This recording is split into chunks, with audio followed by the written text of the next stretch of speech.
Hey, welcome to another episode of Your Faith and Health Community.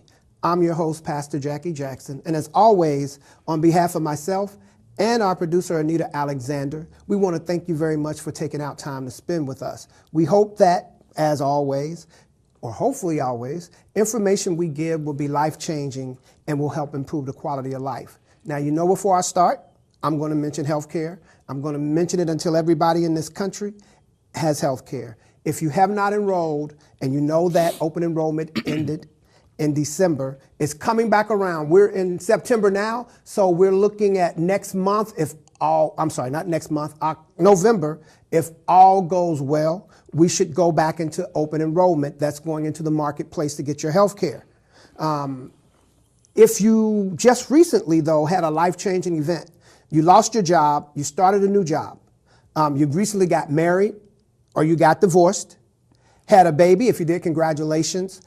You're just coming back into the system from a correctional institution, or you're just moving into the state of Ohio. That's a life-changing event, and that qualifies you to apply for health care through the marketplace now without waiting on open enrollment. But the thing to remember is you only have 60 days from the date of your life-changing event in order to enroll in marketplace. Now, if you're single, and you're making an income of $16,223 or less a year, that makes you eligible for Medicaid. The thing about Medicaid is there is no open or closed enrollment. You can apply for Medicaid year round. And this is what's important, and you may not know this.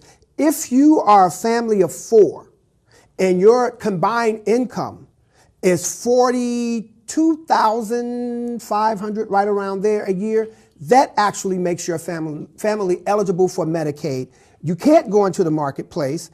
And the good thing about Medicaid, it covers dental, health, vision, doctor's office, prescriptions. It covers everything. So if you are not insured, it does not make sense not to go either to the marketplace, again, if you had a life-changing event recently. If not, get prepared for November.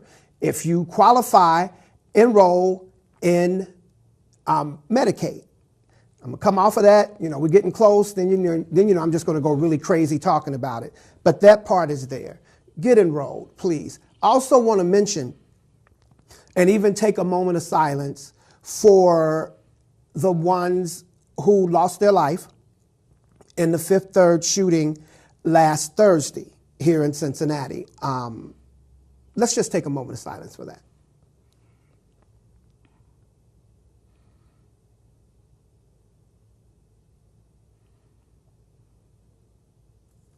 Okay, listen, gun violence is becoming a public health crisis around the country. If you're not aware, 96 people a day are killed due to gun violence. That's 96 people, 365 days a year. If that's not a public health crisis, I'm not sure what is. Look, I'm honored to have team members here as a part of the City of Cincinnati Department of Human Relations, Community Outreach Advocates.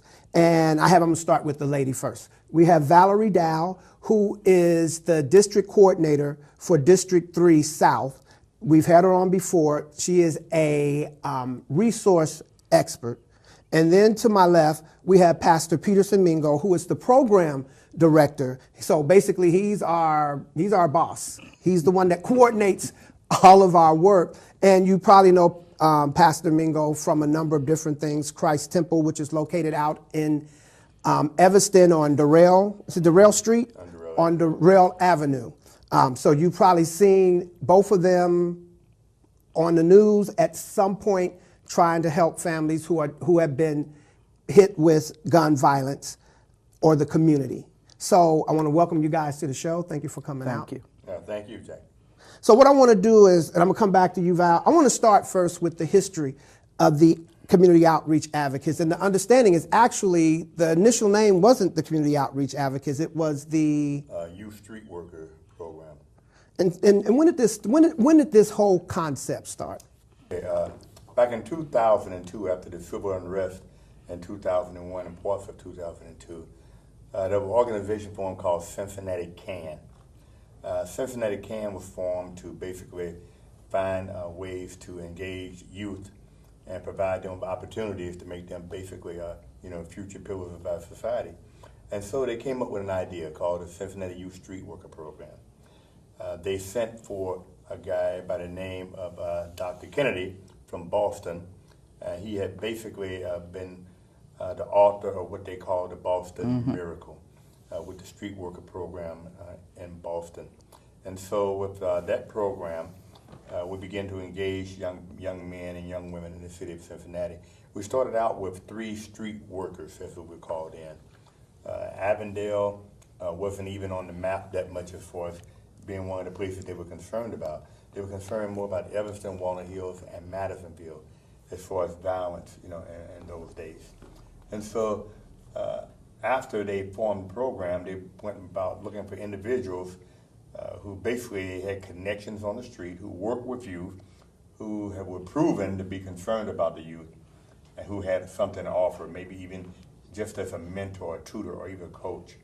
And so they began to hold interviews. Stan Ross, who's basically the manager of the SERVE program, Cincinnati Initiative to Reduce Violence, he was the program manager. He called me in, we interviewed, and I was the first person he hired around 19th of August, 2004. By the end of the year, we had 5 more workers, and in the next year to come, 2 more came on. We went to Chicago to look at programs up there to see what they were doing. Violence is something, as you said, it's a plague, especially gun violence. And we have to find ways to remedy it. We have to find ways to have people participate in their own rescue. And so we went to Chicago to look at those programs.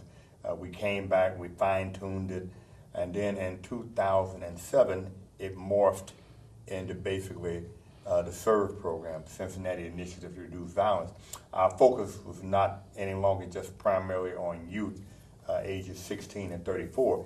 It was basically on all of those who were at risk, all of those who maybe had contact with law enforcement and maybe they had done some time in the penitentiary. And our main focus was helping them get jobs, housing, education, and health care. And so that's where we stand now. We're still working that program. At present, we have around 80 clients that we deal with on a daily and even monthly and hourly basis, trying to help them navigate through the things they need to get done, basically to take care of their needs in a legal manner. Yeah. Okay. So there's also a process, and I mentioned it kind of in the beginning, that the outreach team is in the community when there is a shooting or a homicide, and the purpose of that is to do what? Basically, to make sure accurate information is handed out. If someone is shot in the city of Cincinnati, we get a text and we get a call.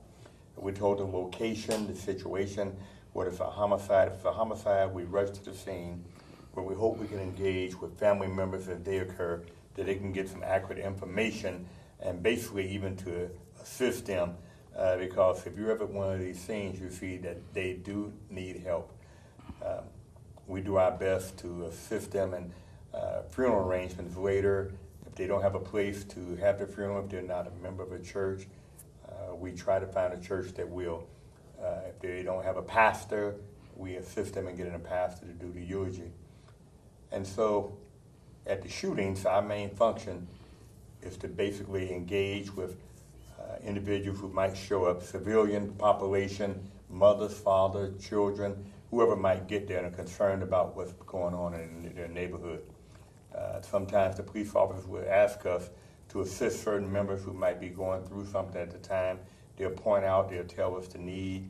If the person is not deceased, then we almost immediately go to the hospital where we can render services to the family there.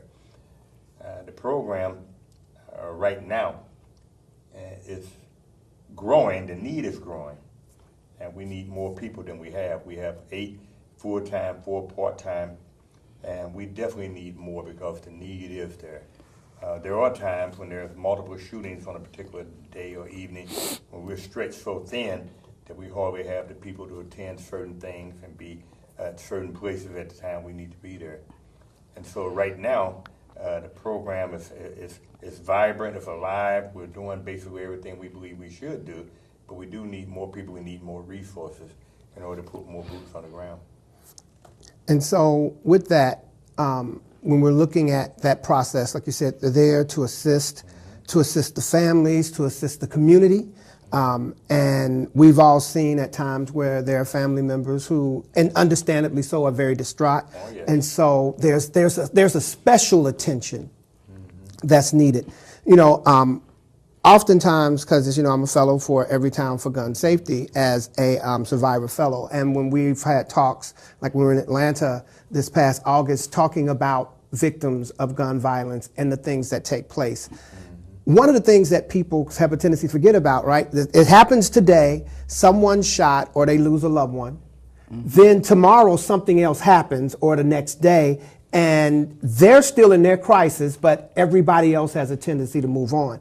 And that's where the outreach team comes in terms of the resources that are needed. And so Valerie, I know that, I mean, obviously I know this, but for people to know, that's one of the main focus or areas where you come in and helping individuals with the resources pass the crisis. It's kind of like a funeral, you know, up to the funeral, everyone's calling you, they're dropping off chicken and cake, but the day of the funeral, after that, the phone stops ringing, people stop knocking at your door. You come in and work with victims or the families of victims with different type resources that they may need. And you do more than just where there's the victim of the family. But right now, talking about that, so talk a little bit about what that looks like when you step in. And one particular thing I can think of, without giving a name or a location, where someone actually needed to move because of the situation. But just give us an idea of what stepping in with resources means. So not only did one person need to move, two people needed to move. And one of the things that I did was connect with the victim's advocate at the Cincinnati Police Department, because they're able to provide Section 8 vouchers for anyone who have experienced gun violence or witnessed gun violence or homicide. And the goal is to protect the family. And so in working with that family, what I found out, not only did they needed to relocate, but there was a lot of medical issues with the mother, the son, and the kids, and in connecting them with the resources that are available to them, such as Children's Hospital and a Lighthouse Youth Services. That's what I had to do for that family. So it's kind of like being, you know, because we all have different things that we do on the team. But when you look at the resources, and I know as well as yourself, Pastor Mingo, because I've sat and watched and listened to you try to get people in housing or trying to get different things available. But it's almost like being a conductor of a symphony when you're trying to do, because we don't literally have resources in our office. We don't have keys to apartments. We don't have medical. We don't have food or clothes or furniture. But it's being able to conduct or direct individuals to these different agencies and organizations.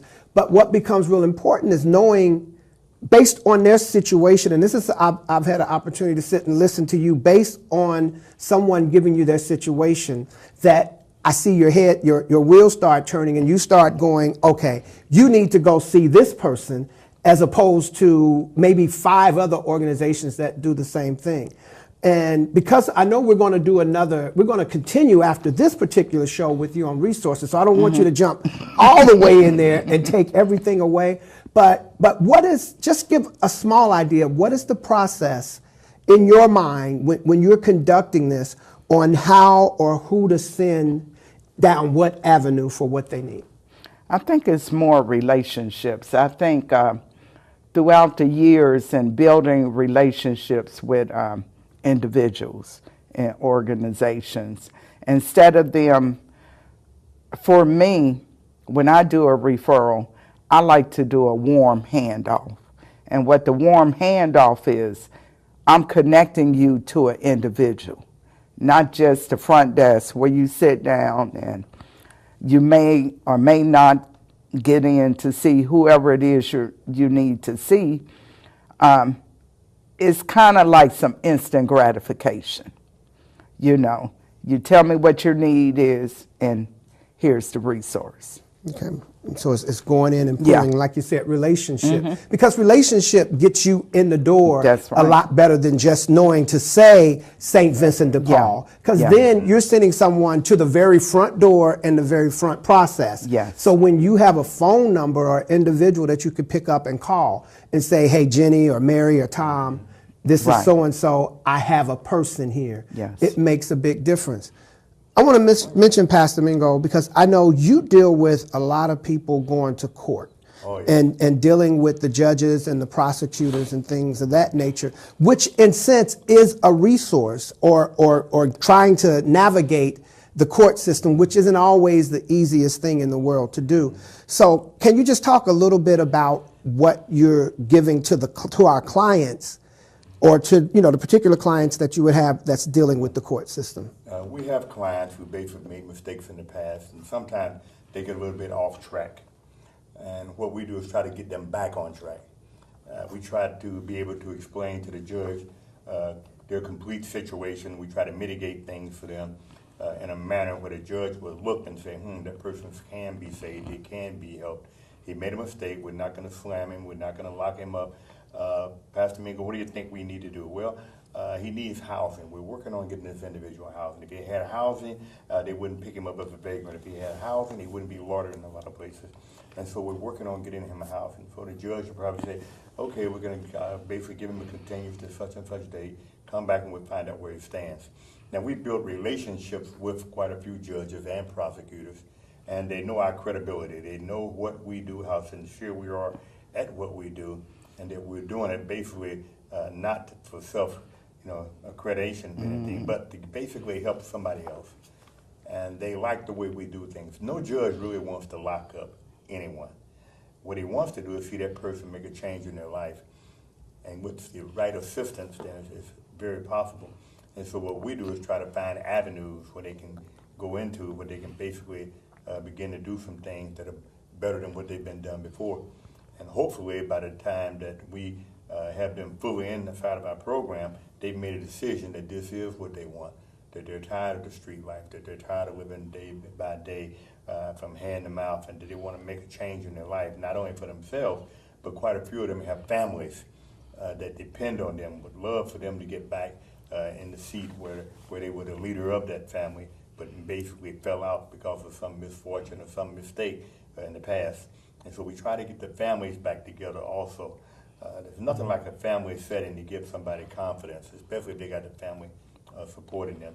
And so a lot of the things we do is bringing the family unit back together for support of that individual who may be slipping, falling, but then family needs to be there to assist us as we pick him up. Because when they leave us, they're going to be dealing with family on a daily basis. The court system, I've said before, they know that we're credible. They know that we go all out to do what we can to stop the violence, especially gun violence. We attend every funeral of a homicide victim in Cincinnati to offer the family solace. We basically attend every vigil. We help organize the vigils.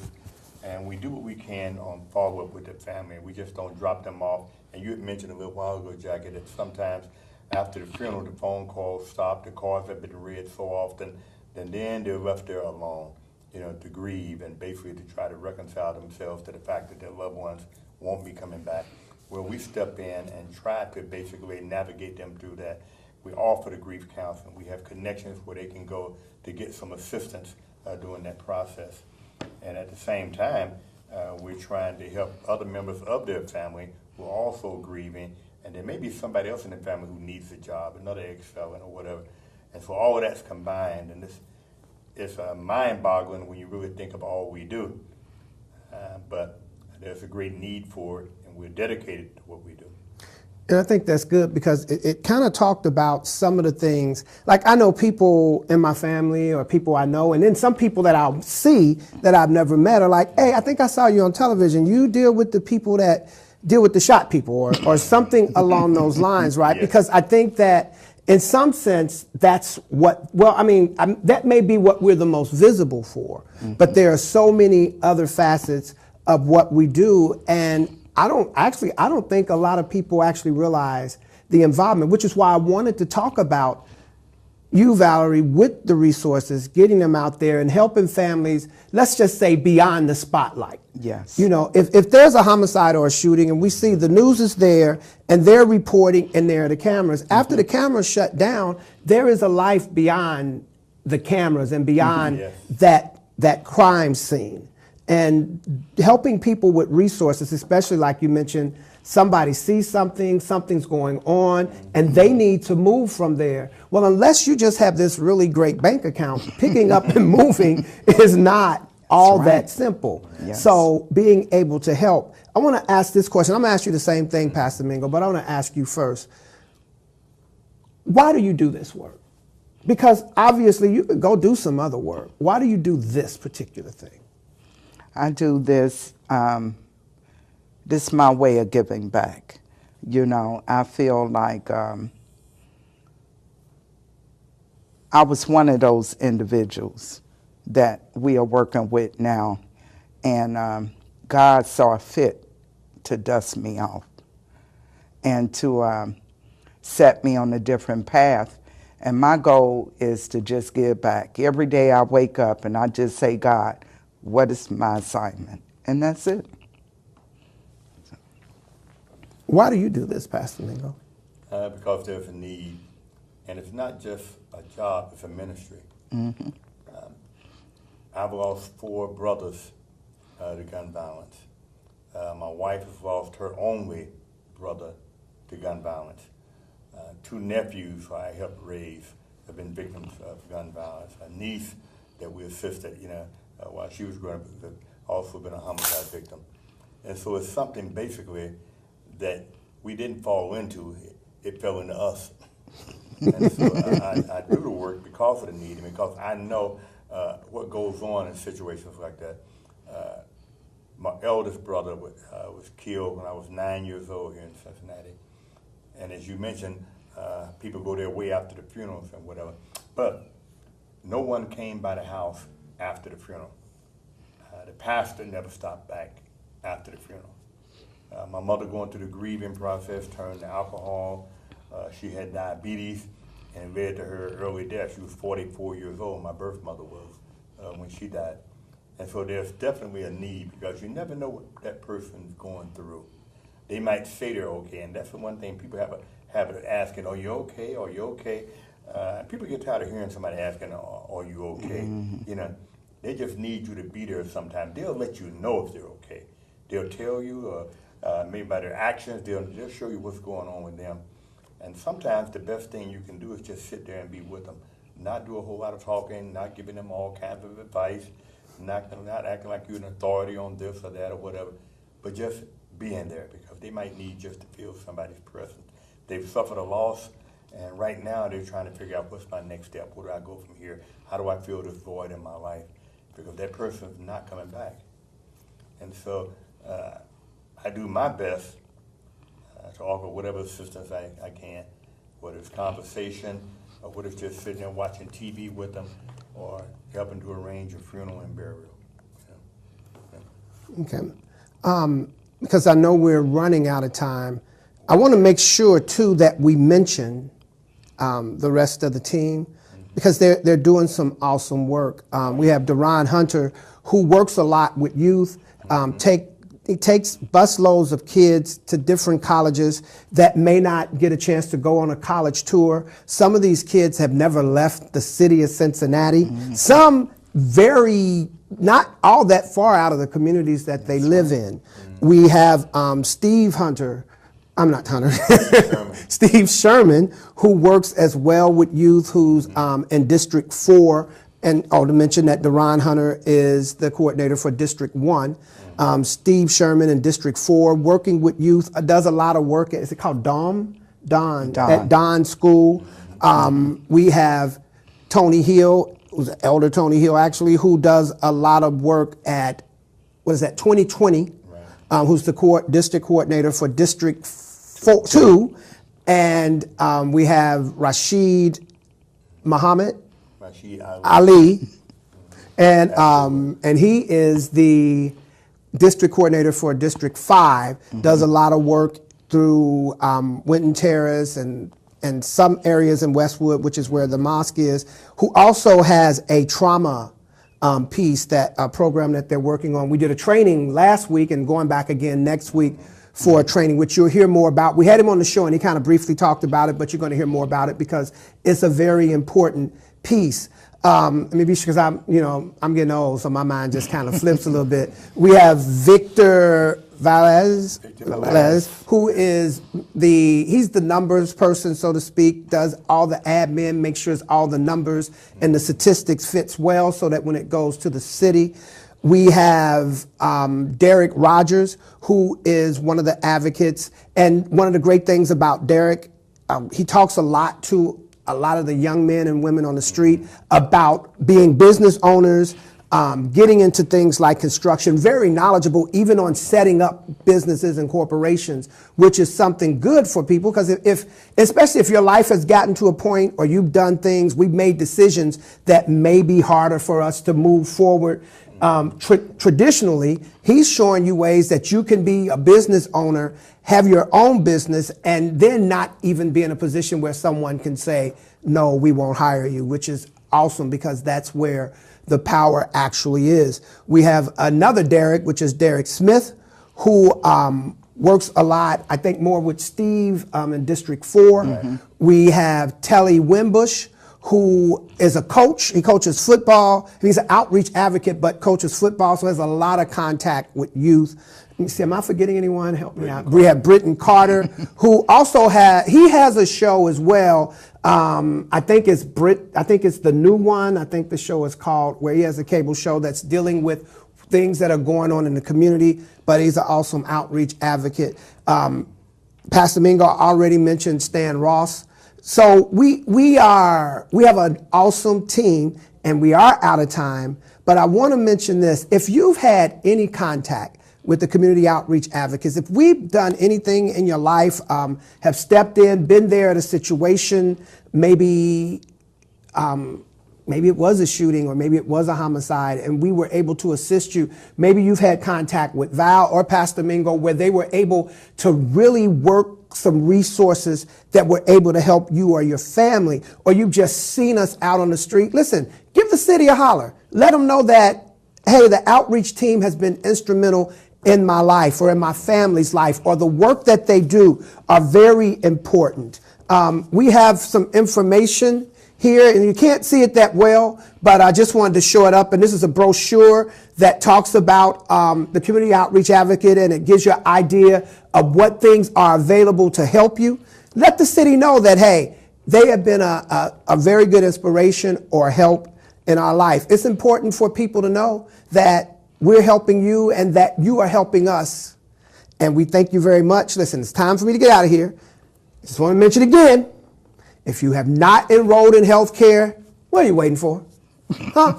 Don't you know that one emergency room visit, depending on how serious it is, could break your bank account. If you had to stay in the hospital for a week, you could be talking about $50, $60, $70, $80, $100,000. Now, if you've got that much money that you don't care, forward it to me, Pastor Jackie Jackson, your Faith and Health Community. I'll help you get rid of it. But for real, get enrolled in health care. You see a member of the outreach team out in the community, it doesn't have to be something involving you. Go up and say, hey, all right, listen, as always, stay faithful, stay healthy.